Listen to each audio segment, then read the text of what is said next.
Quand on débute la radiesthésie, on achète son premier pendule, on lit un ou deux livres, on regarde des vidéos sur internet et on se lance en se disant « si ça marche pour les autres, pourquoi ça ne marcherait pas pour moi ?»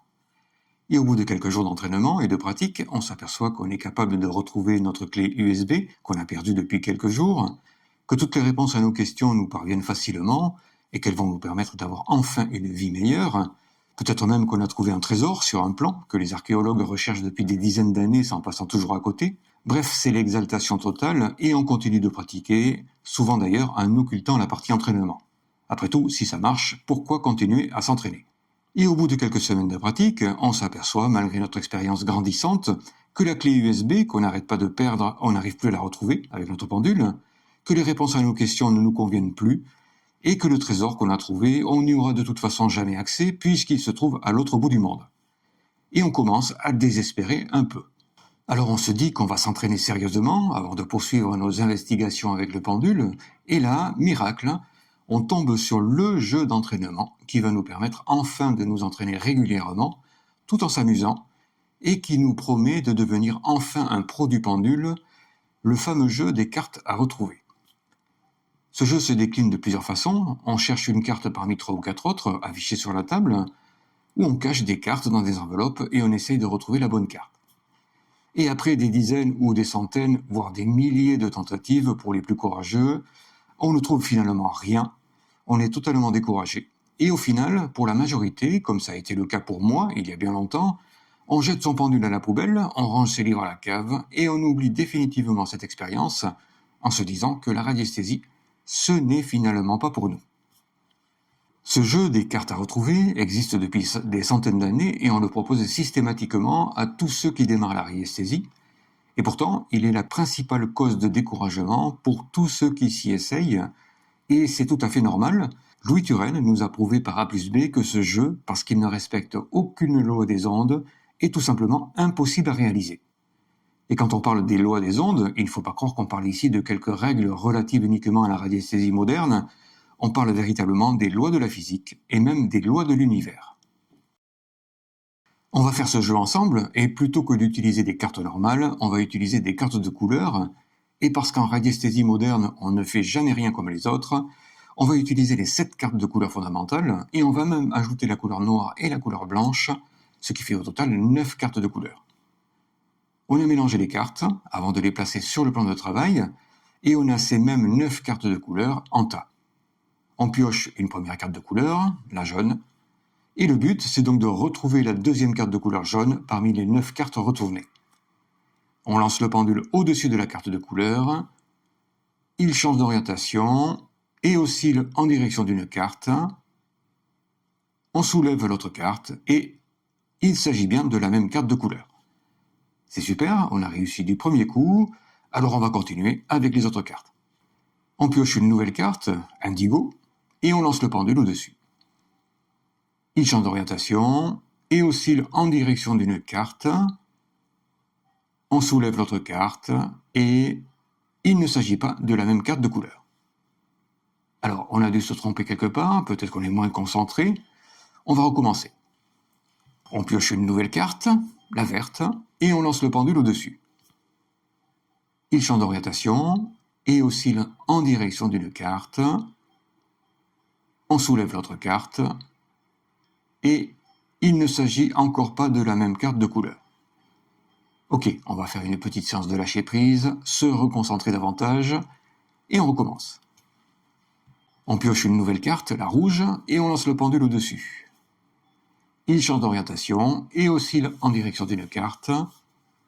On soulève l'autre carte et il ne s'agit toujours pas de la même carte de couleur. Là, on commence un peu à s'énerver, mais comme il reste de moins en moins de cartes à retrouver, on se dit que cette fois, c'est sans doute la bonne. On pioche une nouvelle carte, la bleue, et on lance le pendule au-dessus.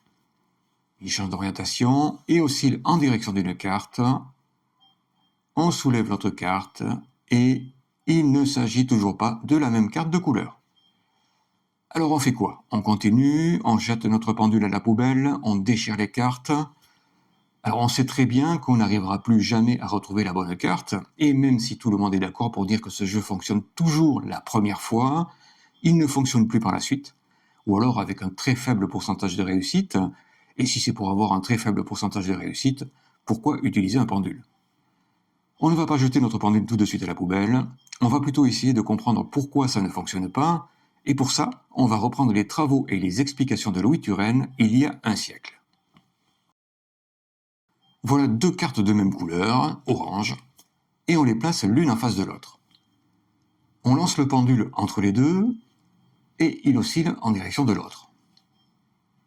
Si on retourne l'une des deux cartes, le pendule arrête d'osciller en direction de l'autre et continue en mode recherche. Si on retourne encore une carte, il change de direction et recommence à osciller en direction de l'autre carte. La loi des ondes nous explique que dès que deux corps identiques sont à proximité, une onde de résonance se crée entre les deux, qui va les lier entre eux, et comme cette onde de résonance est très puissante, il va la capter immédiatement et nous montrer la direction de l'autre carte de couleur. Si les deux côtés rectaux sont affichés ensemble, l'onde de résonance se crée entre les deux, puisque les deux côtés rectaux vibrent à la même fréquence. Si les deux côtés versaux sont affichés ensemble, l'onde de résonance se crée également entre les deux, puisque les deux côtés versaux vibrent à la même fréquence. Mais le côté recto d'une carte ne vibre pas à la même fréquence que le verso de la même carte. Et dans ce cas, aucune onde de résonance ne peut se créer. Donc ce jeu ne peut pas fonctionner, tout simplement parce qu'il ne respecte pas l'une des lois fondamentales de la radiesthésie, ce qu'on appelle la loi des semblables, ou également la loi de résonance. Et pour les enveloppes, c'est exactement la même chose. D'ailleurs, voilà encore deux cartes de couleur, violet, et si on lance le pendule entre les deux, il oscille en direction de l'autre, mais si on place une simple feuille de papier au-dessus de l'autre carte de couleur, et on la voit même en transparence, le pendule arrête d'osciller entre les deux et reprend son mode de recherche. Une simple feuille de papier, même presque transparente, empêche tout simplement les ondes de traverser, il n'y a plus d'onde de résonance et notre pendule ne capte plus rien. Et si on enlève la feuille de papier, le pendule oscille à nouveau en direction de l'autre carte de couleur, il a retrouvé l'onde de résonance qui vient de se reformer. Ce jeu est la plus grande cause de découragement pour tout le monde et le pire exercice à effectuer, surtout si on démarre en la radiesthésie. Mieux vaut donc éviter ce type de jeu, d'autant plus que même si on a la chance de le réussir plusieurs fois de suite, et on parle ici uniquement de chance, ce n'est certainement pas ce jeu qui va nous permettre d'être meilleurs dans la recherche d'objets ou dans les sauts énergétiques par exemple. On peut tout de même se poser la question de savoir pourquoi notre pendule oscille dans la direction d'une autre carte alors qu'il ne s'agit pas de la même couleur. Et pourtant, c'est tout à fait normal. Chaque carte a la même forme, qu'elle soit du côté recto ou du côté verso, et on sait que les formes émettent des ondes que notre pendule va capter facilement. Il a oscillé vers une carte, mais si on le laisse osciller de cette façon un certain temps, au bout d'un moment, il va osciller vers une autre carte de même forme, et ainsi de suite. Et on peut également se poser la question ultime, pourquoi ça fonctionne presque toujours la première fois et pas les suivantes? Et là, ma réponse est toujours la même. Dans sa grande bonté, l'univers nous encourage à pratiquer la radiesthésie, d'où la réussite la première fois, mais comme l'univers est aussi généreux qu'impitoyable, il nous explique en même temps que sans un entraînement quotidien, rien ne peut fonctionner. En conclusion, si vous voulez vous décourager rapidement, il suffit de continuer à pratiquer ce jeu. Sinon, si vous voulez vraiment apprendre la radiesthésie selon les règles de l'art,